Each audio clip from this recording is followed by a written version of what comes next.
Welcome to Foods class. This presentation is going to be about kitchen safety and sanitation. My name is Chef Adams.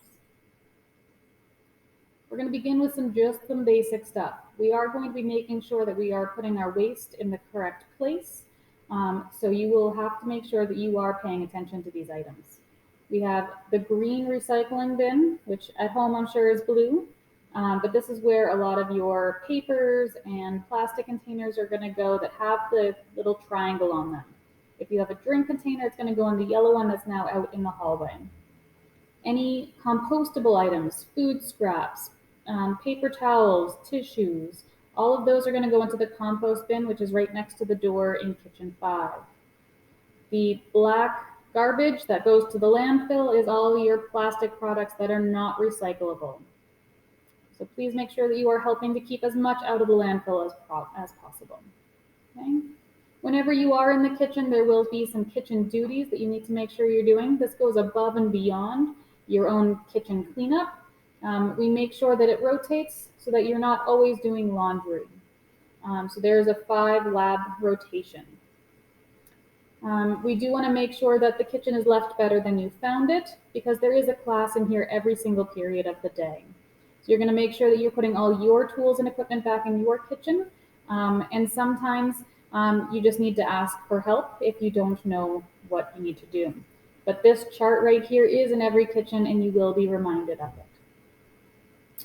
There will be assessments every time that you're in the kitchen. You'll be marked on your knowledge, attitude, prep, and teamwork, personal hygiene and safety, the actual cooking process, the cleanup, and the product itself. Each lab is out of 10 points.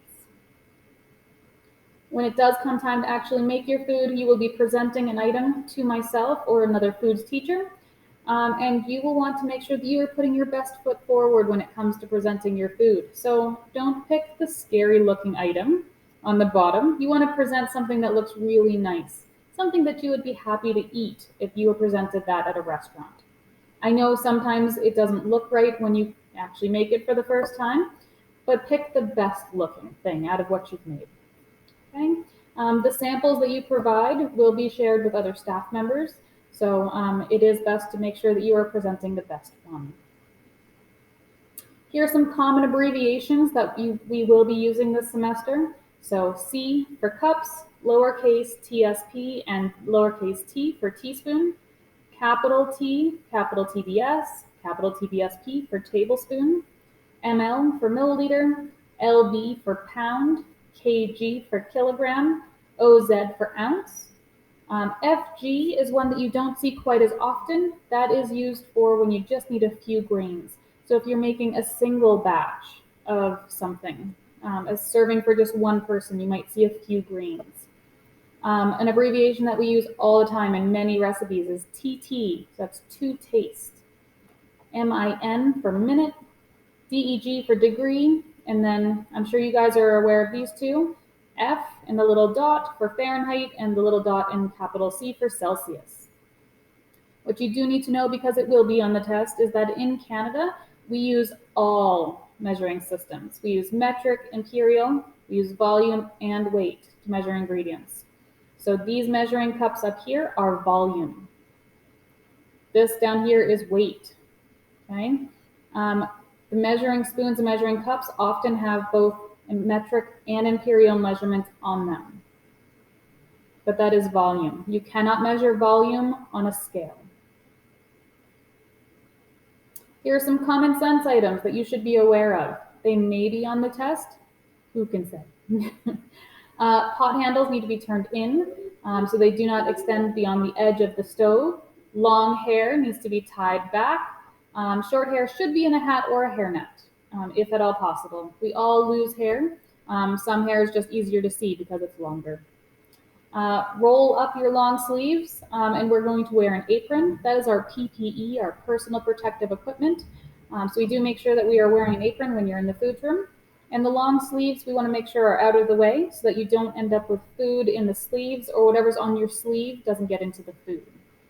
We're going to use separate spoons for tasting and stirring. So you can actually stir with a big wooden spoon, take a little bit onto another spoon from that one, and then sample. The spoon that goes in your mouth should never go back into the food. We're not going to lick your fingers, even if it looks delicious. So I'm aware that you all eat cookie dough at home. You're not going to eat the cookie dough here in class. We're going to cook those cookies or bake them, and then you can eat them. And we're going to get into why in a little bit. We're going to make sure that you're putting an appropriate size pot on the appropriate size burner. So a small pot on a large burner is an unsafe practice because the handle could get warm or hot in this situation, and it can actually burn you. Open-toed shoes can be dangerous in the kitchen because there are sharp objects. For example, the little kid in the kitchen in the picture above, he could actually cut his feet very badly because of the broken pot plates and bowls. But there's also hot liquids that could be spilled, and you could burn your feet. So in the kitchen here at school, you will be wearing closed-toed shoes. The tops of cans need to be wiped down before you open them. Dust is not one of the ingredients that we use in this kitchen, so please make sure that you're wiping that off. And we will not be using any moldy food in this kitchen. So if the onion is moldy or the cheese is moldy, we will open up a new package. So now we're going to watch the video, and you can tell me how many safety errors you see.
There were a lot of errors in that video, so hopefully what you learn from this presentation and by taking this class, you won't make those errors.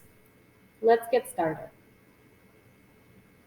One of the things that she did in her video was that she didn't use oven mitts. In this class, you're going to use oven mitts when you're putting food into the oven and when you're taking it out of the oven.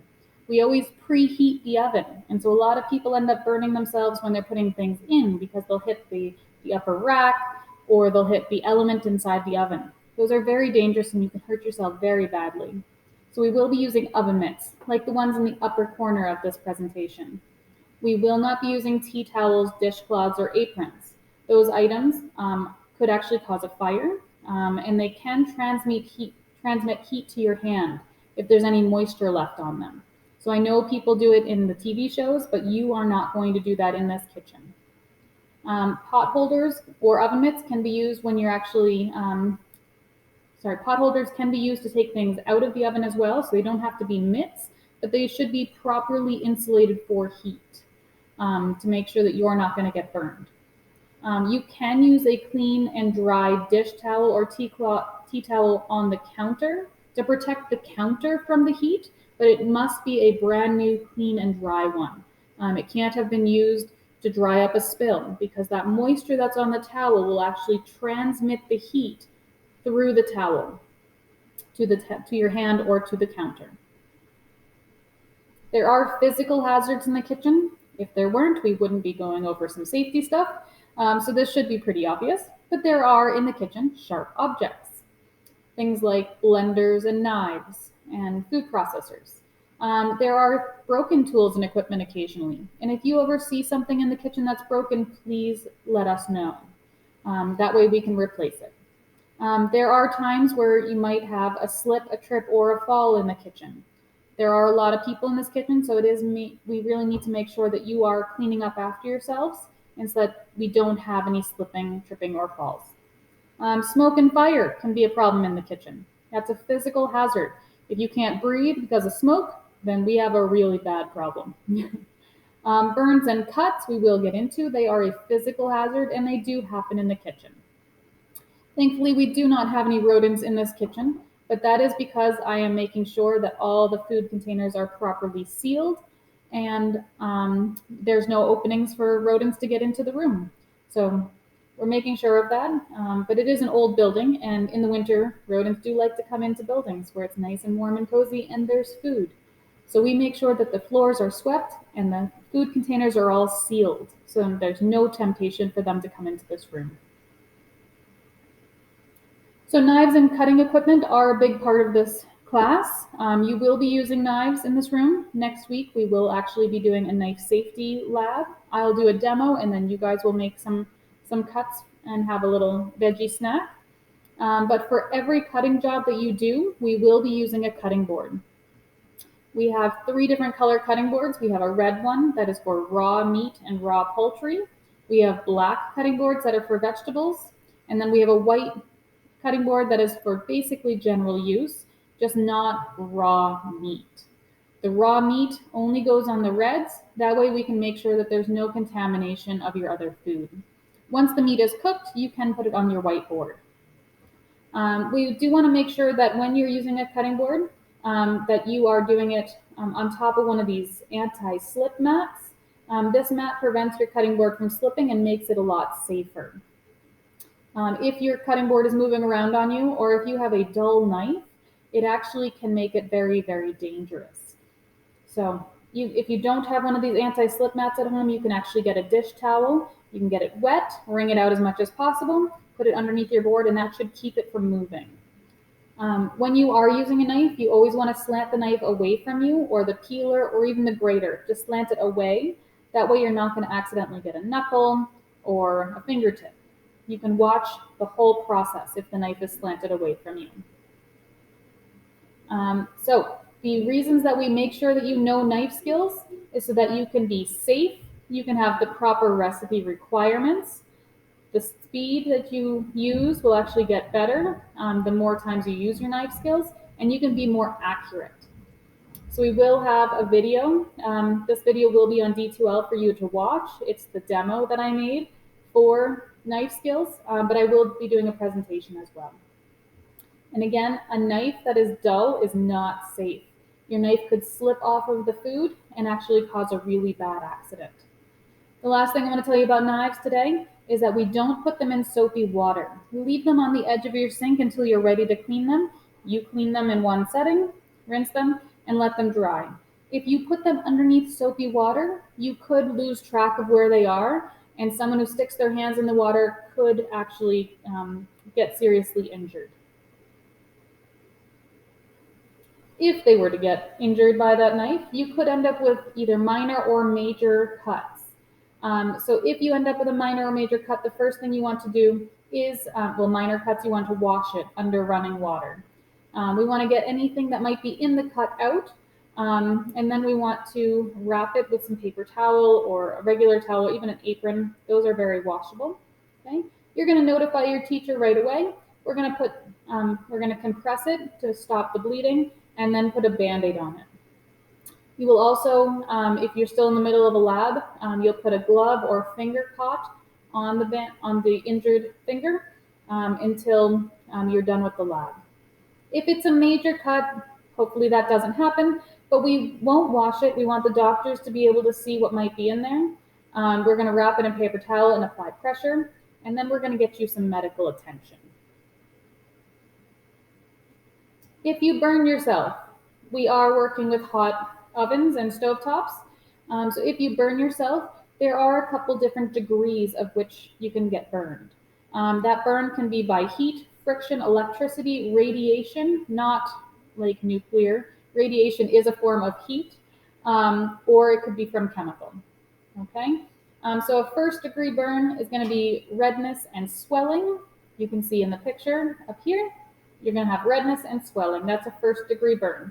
A second degree burn will also include blistering. Both 1 and 2 degree burns can end up happening in the kitchen, but if you are careful, you're less likely to have this problem. Third degree burns. These ones are very serious and need to be seen by a doctor. So third degree burns actually have some charred spots. So you'll have black spots in amongst the redness, swelling, and blistering. And these often scar. So for first and second degree burns, you can rinse them under gentle cold water to cool them. Third degree burns need to see a medical doctor. Chemical and electrical burns, you only use water after it's away from the source. So water and electricity and water and chemicals often don't mix. So we take that person away from the problem before we put water on their burn, just so that we don't create a secondary problem. So if you do run into a problem in the kitchen with burning yourself or cutting yourself, here's again the basics of what you need to do.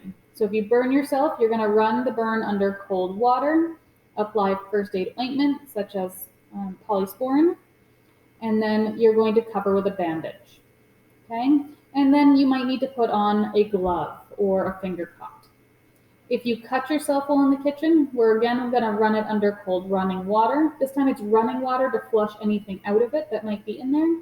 We're going to compress it to stop the bleeding, and then you're going to apply that first aid ointment and cover with a bandage and possibly a glove or a finger cot. This note on the bottom, never use butter, oil, or grease on a cut or a burn. That is on this PowerPoint slide because it has happened. In the past, I've had students who have actually grabbed a brand new block of butter, taken their cut thumb and put it directly into the brand new block of butter. Well, first off, that wrecks my brand new block of butter, and butter is expensive. Second, butter is not antibacterial. So by introducing the butter to your cut or burn, you could actually be putting bacteria into that cut or burn and preventing it from healing properly. So back before the time of polysporin, this might have been an okay use, but it's not anymore. We have polysporin and all sorts of antibacterial products that are a way better choice to put on a cut or a burn. If you need first aid for an electrical fire, shock, or burn, we make sure first that we do not put water on the fire.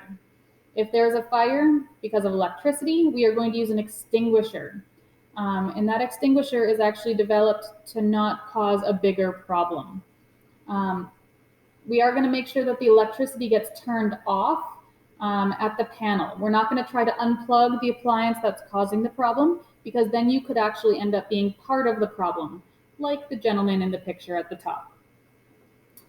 If the victim of the shock is actually connected to the electricity, then we're not going to touch the victim until after the electricity is off. If I tried to touch this gentleman in the top right corner, I would then become part of the problem as well. I would start getting electrocuted too. So we make sure we turn off the electricity and then we can help him. Otherwise, you end up with two victims.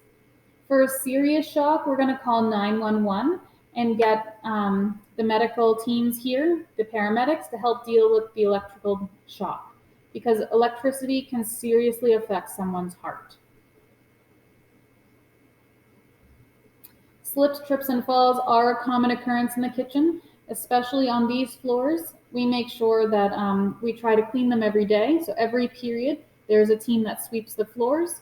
We want to make sure that there's no flour, sugar, water, oil on the floors, because all those things can make the floors very, very slippery and more likely to cause a slip, trip, or fall. So if you spill something, we need to immediately clean it up.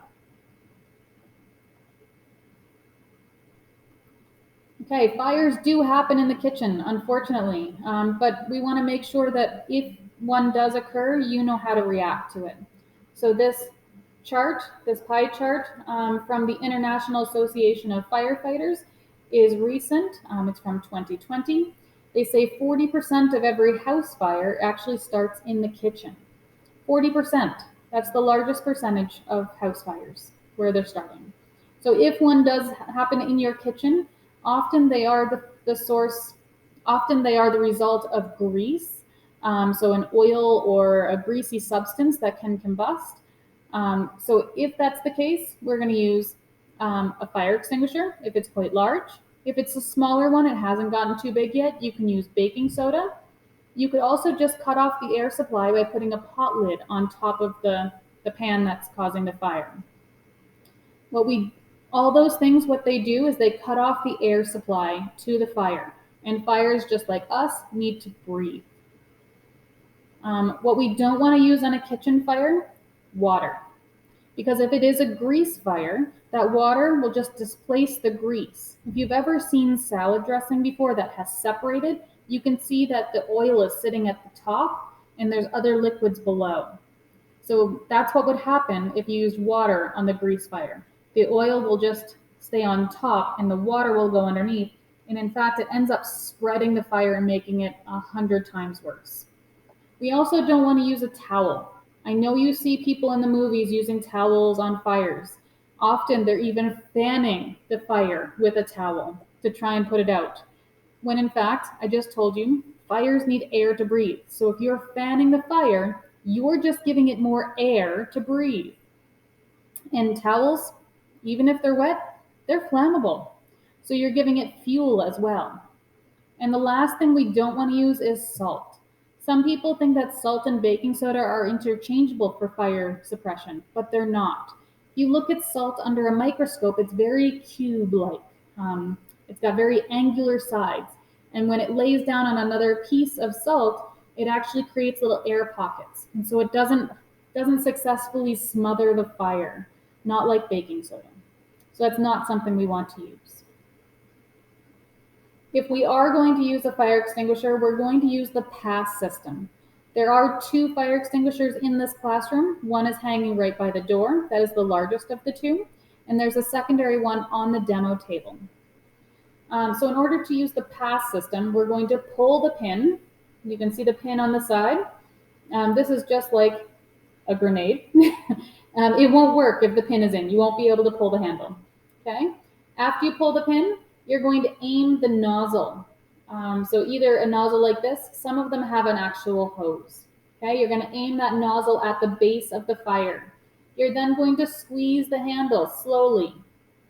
And then you're going to sweep that nozzle at the base of the fire so that it will put it out. We're not aiming at the top of the fire. We need to put out the base so it doesn't continue to burn. Here is a video you're going to watch about what happens if you add water to a grease fire. Okay, maybe we're not going to watch that. You can watch that later. Oh, wait, there we go.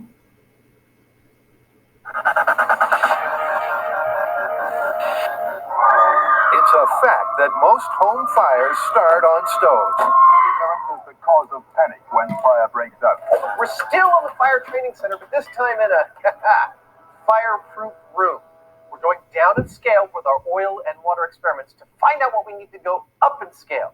We're going to use some cute little pots and pans like this to create some cute little kitchen conflagrations, all in an effort to create that elusive 30-foot high fireball.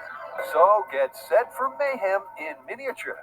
Will the physical dimensions of the pan make a difference to the height of the fireball? So our scale experiment is pretty much ready to go. I've got several other types of frying pans and Jamie's beret liner just to find out which shape we think is most energetic. Just like their large-scale outdoor tests, they've got a gauge behind the stove that will measure the fireball height. Now, although the oil-to-water ratio is the same as their earlier tests, 8 to 1, Okay, that's 8 teaspoons full of oil. Adam's worried the miniature amounts may be too small. All right, well, now we need 1 teaspoon up there. So, first up, it's a quick fireball test to see if the mini-me measure will still do the job. Here we go. Scale kitchen conflagration. 1 teaspoon of water. Wow!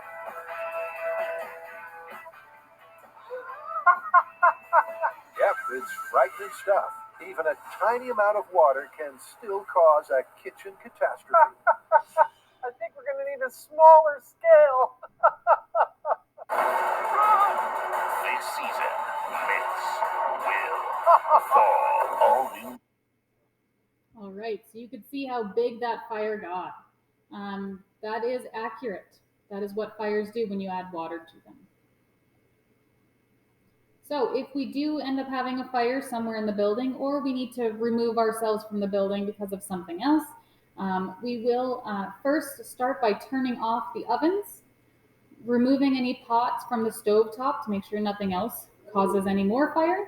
We're going to exit to the right of the room, go down the stairs with the red banners down the sides. We're going to walk towards the gym and exit out those first doors just before the gym. And then we're going to walk straight back until you reach the edge of the parking lot, and you're going to look for your teacher.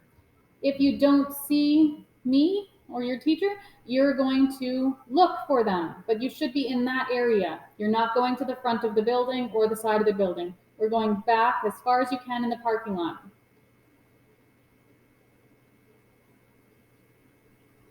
Now we're going to get into biological hazards. These are the things that tend to make us actually sick. So not physical hazards, these are biological hazards. Has anyone in class has had food poisoning? 1 in 3 Canadians actually gets food poisoning every year. It's pretty high. There's 30 people in this room, 31 including me. So that means that 1/3 of us has had food poisoning this year. Okay? Microorganisms are everywhere. Most of them aren't going to be harmful, but there's that 1% that will make us sick. So there are microorganisms come in a few different varieties. There are viruses, fungi, parasites, and protozoa. What we're going to be focusing on in this class is bacteria. Okay? The others don't really cause problems while you're cooking with the food that we're going to be using. So bacteria is what we're going to be focusing on. Okay? In order for that bacteria to cause problems, they need to have the right set of environments to grow. So without these things, they won't become a problem. So they need to have the right amount of food, acidity, temperature, time, oxygen, and moisture. If you don't have those fat Tom environments, then the bacteria will not multiply and cause problems. So let's get into some true false. What do you think? It's easy to know when bacteria is present in or on food because of its appearance or taste. It's false. Contaminated food really can look and taste just as good as uncontaminated. I've had this happen to me many times. I have a friend who actually smoked some fresh salmon that he had caught out in the Georgia Strait in BC, and it tasted phenomenal. The next day, everyone from the party was so sick. Okay? He just didn't smoke it properly. All right, next question. True or false? The majority of foodborne illness occurs from food service operations. Think of things like Tai Tai or Higher Ground or McDonald's. It is kind of a trick question. So 50 to 74% of the time it actually does happen in those food service operations. The rest of the time it's happening at home. It's all about the food handler. So if the people actually making your food were being safe, then you're going to be safe. But if somebody in the food handling service didn't wash their hands or left the food out for too long, then you could end up getting sick. All right, true or false? And this one everyone should get correct because we've already talked about Fat Tom. So all foods are equally likely to grow dangerous bacteria. False. Only high-risk foods that fit into the Fat Tom acronym are going to cause problems. So your Cheerios and your Triscuits aren't going to be a problem, right? They're at room temperature all the time, but they don't have the right moisture. They should be dry, right? They have lots of oxygen, but without that moisture, there's nothing to grow. Their acidity level isn't there. So they need to have the right situation in order to cause a problem. All right, true or false? Bacteria can only double their numbers every hour. So at first you have this one little bacterium, and then in an hour he doubles into 2. And then another hour it divides and it makes 4. You see where we're going with this? Yes? Okay. So true or false? Every hour? The answer is false. It actually doubles every 15 minutes if food is in the danger zone. And that danger zone is from 5 to 60 degrees Celsius. All right, so if you end up with food poisoning, this is what might happen to you. When you get nausea, heartburn, indigestion, upset stomach, even diarrhea. Hey, there's Pepto-Bismol. Nausea, heartburn, indigestion, upset stomach, diarrhea. So Pepto-Bismol will not fix food poisoning. It's just a funny commercial that lets you know how it's going to feel.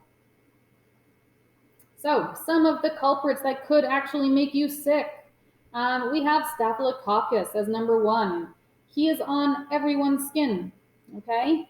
Human skin has it, and because of that, it could be on the ready-to-eat foods that you might consume. Because it's on our skin, so if you don't wash your hands, it could get into the food that you're making for someone. If you end up with this, within 1 day of contracting it, you'll be nauseous, vomiting, and have stomach cramps. And most people have diarrhea. The next one is Salmonella. Many of you have heard of Salmonella. There are 1,600 different types. Not all of them are as bad as the others, but they're all pretty bad. This is found in raw or undercooked eggs, poultry and meat, raw milk, dairy products, and seafood, which I love. Symptoms, if you come down with Salmonella, this is going to give you stomach pain, diarrhea, nausea, chills, fever, headaches, and usually appears 6 to 48 hours after eating something and can last for 1 to 2 days. Does that sound a lot like the Pepto-Bismol commercial? I think it does. Okay, the next one is Campylobacter. This is found in contaminated water. So that might be water from downstream of a farm. Okay, it's found in raw milk. That's milk directly from the cow, not from the grocery store. It's in raw or undercooked meats, poultry, and shellfish. If you come down with Campylobacter, even though he sounds fun and looks nice and squiggly, he's going to give you a fever, headache, muscle pain, followed by diarrhea, sometimes bloody, abdominal pain, and nausea. This can appear 2 to 5 days after eating something and can last for 7 to 10 days. Guys, I don't remember what I ate 2 days ago, let alone 5 days ago. And if you have diarrhea for more than a day, you should go see a doctor. If it's ever bloody, go see a doctor. All right, the next one is E. coli. This is found again in that contaminated water. So don't go drinking out of a stream without cleaning that water. Okay, raw milk again. Raw or rare ground beef. Okay, you don't know how that beef was prepared before it was ground up. So we don't eat ground beef raw or rare. Okay, unpasteurized apple juice and cider. That's the apple juice and cider that's in the produce section of the grocery store, not with the other ones in the aisles. Okay, this one's in uncooked fruits and vegetables, and it's the only one that can be transmitted person to person. So if I have E. coli and I gave somebody a high five and I hadn't washed my hands, that person could then have E. coli. They still could wash their hands and it wouldn't be a problem. Okay? If you come down with E. coli, you will have some diarrhea or bloody diarrhea, abdominal cramps, nausea. This can begin again 2 to 5 days after eating something and can last for 8 days. This is very serious. The next one, some of you may have heard of this one. This is Clostridium botulinum or botulism. This bacteria is actually, the bacteria itself isn't causing the problem, but it's the toxin that the bacteria produces that causes the problem. Okay? It's found in improperly canned foods. Things like the garlic that's already peeled and stored in oil. If that wasn't vacuum sealed or if the seal had broken, the bacteria could get in there. Or if a vacuum pack product isn't as tight as it's supposed to be and some air got in, some bacteria could have gotten in there too. And then the bacteria can actually work away and make all this toxin that is the real problem. So if you come down with this, it's very serious. The toxin will affect your nervous system. You guys all took grade 8 science, so you should know the nervous system is a really important part of our bodies. Symptoms usually appear within 4 to 36 hours of eating something and can take as long as 8 days, depending on how much you had. If you have it though, it's going to start to look like you're having a stroke. So either way, you should go see a doctor right away. So if you have double vision, droopy eyelids, trouble speaking or swallowing, or difficulty breathing, this is very serious if it's botulism or if it's a stroke. Either way, a doctor is really vital. If you don't see a doctor, botulism could be fatal in 3 to 10 days if it's not treated. The treatment for the drug is actually called an antitoxin, so it's not actually going to affect the bacteria. It's the toxin that the doctors are really focused on. The antitoxin doesn't actually heal the damage, but it can prevent any more from being done. So depending on how severe your symptoms are, you may need to stay in the hospital for weeks or months, or maybe it's an outpatient thing where you have to go to physiotherapy to relearn how to do things. It's very serious. Next is Listeria. This one, even though he looks really nice and cuddly with all those arms, he's found in contaminated food. So raw meat, ready-to-eat foods and processed foods, raw veggies, soft cheeses, and unpasteurized products. So this guy is another really serious one. He will give you fever, muscle aches, severe headaches, nausea, vomiting, stiff neck, confusion, loss of balance, and even convulsions. Okay? If you're a normal, healthy teenager or adult, you will just end up with the symptoms. But if you're someone who has a weakened immune system, a pregnant woman, a newborn, or an elderly person, this actually has a 20 to 30% mortality rate. So people die from this. And over 90% of that weakened immune system group, they actually are hospitalized, sometimes even in the intensive care unit. And often if it is a pregnant woman who comes down with Listeria, they lose their baby. So this one is also very serious. This is just a fun video to help you remember, some of the food safety information. But it's not playing properly.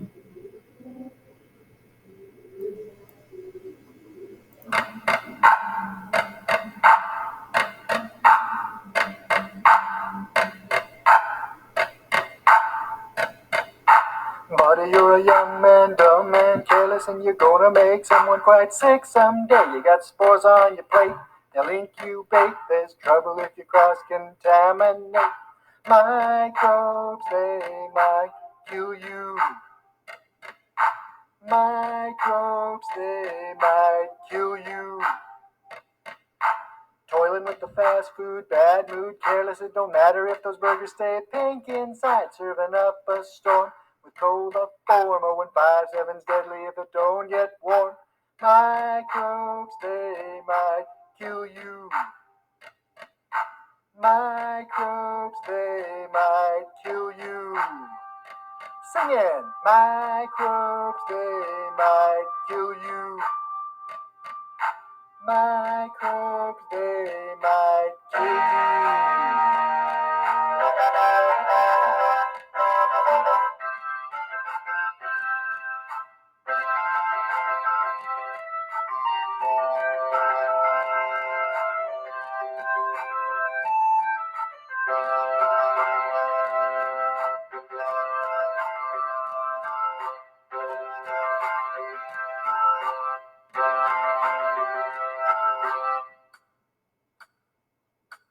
We're always the targets. We evoke lots of fear. Bombarded with chlorine, pH, and gamma rays to make us disappear. But we're naturally occurring. Nature pulls our reins. And when there's trouble, we mutate into really virulent strains. We are the microbes, my friend, and we'll keep dividing till the end. We are the microbes, we are the microbes, no time for chlorine, 'cause we are the microbes in your food.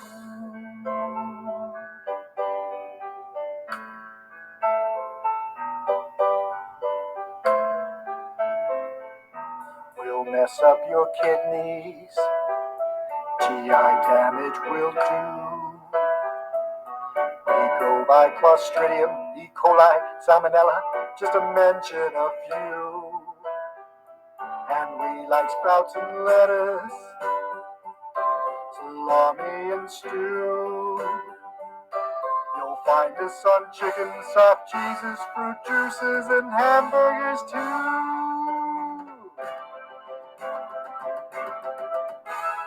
We are the microbes, my friend. We'll keep dividing till the end. We are the microbes. We are the microbes.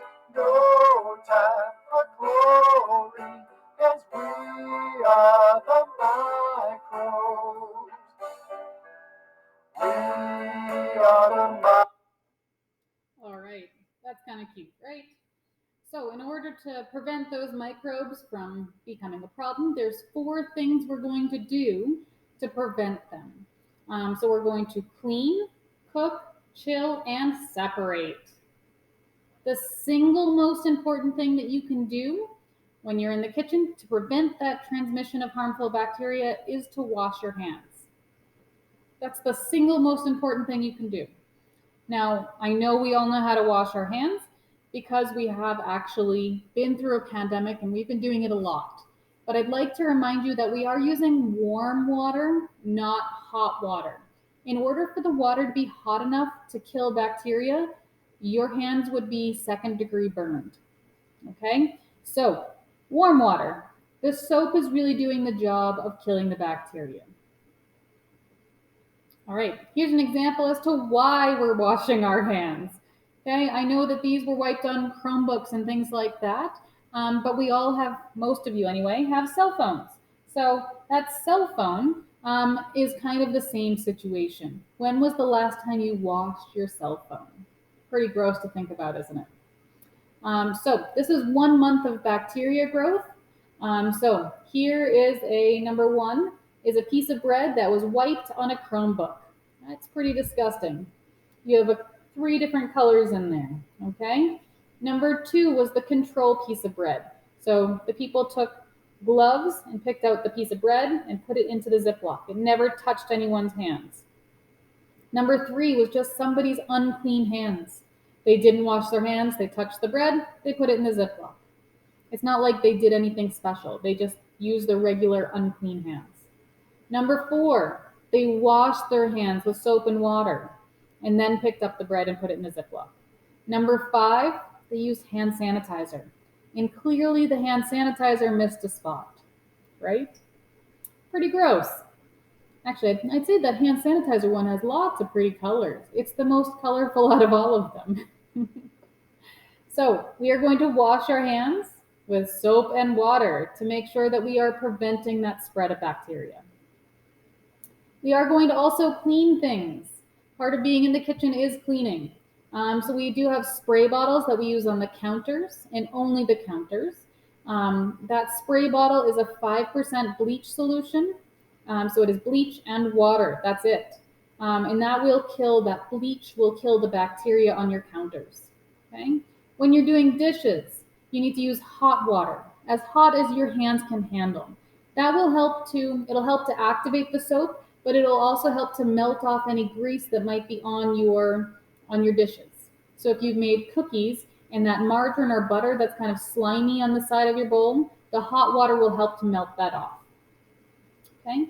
You also need to scrub them. So that means using a tea towel or dish towel or a sponge or a scrubby of some sort. Just putting soap on your hands and washing a dish is not effective. So hot water, soap, and some sort of scrubbing tool. Okay. You do need to sanitize your kitchen at the start and end of each lab. We don't want to start on a kitchen that might not have been cleaned effectively, but we do want to make sure that you're leaving a kitchen very clean for the next team. Now, I know that there are some people that believe that vinegar is a good thing to use for cleaning their kitchens. Unfortunately, vinegar doesn't disinfect. Vinegar makes the space inhospitable for the bacteria because they don't like the high acidity level that vinegar has, but it's not actually going to kill the bacteria. And in this room, you want to kill bacteria. So that's why we use bleach. Okay. We do have chemical hazards, speaking of bleach. So in this classroom, we have a number of them. We have some oven cleaners that are stored away, and I'm the one who does the oven cleaning, but it is in the room. We have some glass cooktop cleaning products, and we do use them occasionally. We have dish soap, we have bleach, we have other things in spray bottles occasionally, and then we have some Windex, okay? All these items are very useful in the kitchen, but should be nowhere near your food because they are a chemical hazard. When you are trying to kill bacteria, another good way to do it is to cook your food, okay? We need to keep food hot. If your food is hot enough, the bacteria will die. So that means getting your food over 60 degrees Celsius because that's where bacteria start to die. That's why most meats are cooked to 74 degrees Celsius because at that point, all the bacteria is dead, okay? So it is a really good thing to remember that 74 is kind of your magic number, okay? But we want to make sure that you're keeping food out of this danger zone, this in between. So that is between 5 and 60 degrees Celsius, okay? Food should not spend more than 2 hours in this zone, this danger zone, okay? Now we do need to chill food as well to get it out of the danger zone. Unfortunately, chilling doesn't actually kill bacteria, but it will make it last longer, okay? So it'll help to put the bacteria kind of into a hibernation where it doesn't multiply as much or at all, but it doesn't kill it.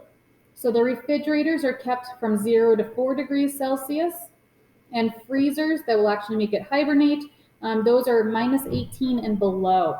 So if you have a deep freeze in your house, it might actually be deeper or colder than -18. Freezers do go through a thawing cycle, so every once in a while, or if they're open more often, they are warmer than -18, but still far below 0. We do make sure in this kitchen that we are checking the temperatures every period to make sure that they are at the right temperature and that our food is safe. And we will go over that when we talk about how to do the kitchen duties, because that's one of them.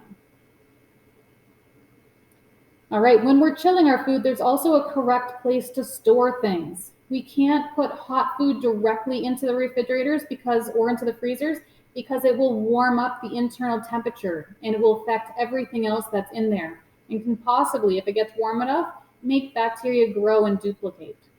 Okay? We actually want to make sure that you're putting things into containers that are going to be really good for the refrigerators and freezers to be able to chill products properly.